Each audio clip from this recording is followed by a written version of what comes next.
Рейдерде түскі уақытта жеңімпаз форумы өтті. Мәдениет сарайына қалалық актив және жастар жиналды.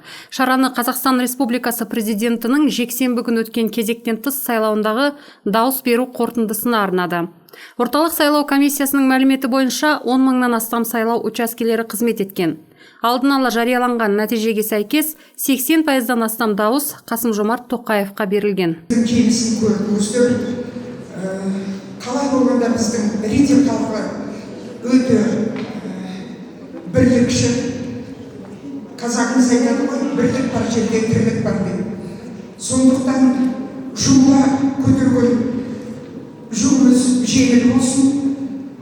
Мынау саяси шарада үлкен жеңіске жеткенімізге шын жүректен қуаныштымын, құттықтаймын. Барлықтарыңызға мықты денсаулық. Еліміздің аспаны әрқашанда ашық болып, қолдарыңыздағы ұстап тұрған көк байрақ туларыңыз желбірей берсін.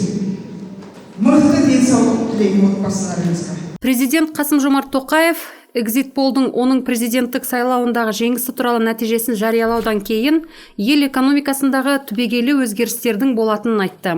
Экономикада түбегейлі өзгертулер орын алады.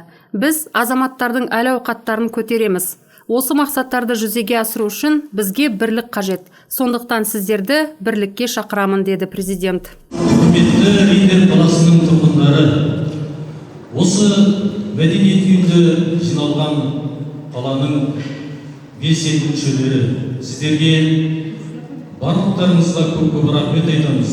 Өйткені Аманат партиясын басқарып отырған Қасым-Жомарт Тоқаев емес, ол болмаса да біз білеміз, өйткені мемлекетті бастайтын мықты лидер керек. Ол лидерді біз өзіміз таңдап алдық. Біз сенеміз, алға қойған барлық бағдарлама жүзеге асады. Өйткені ол жұмысқа сіздер бірге бізбен атсалысасыздар. Алға Қазақстан, давайте келе разом. Алға Қазақстан, алға Қазақстан, алға Қазақстан. Дауыстарды санау жексенбіде сағат 20:00-де сайлау учаскелері жабылған соң басталды. Бүгін орталық сайлау комиссиясы сайлаудың алдын ала, сонан соң соңғы қорытындыларын жариялайды. Сайланған президенттің тіркелуі осы жылдың 27 қарашасына дейін өтуі керек.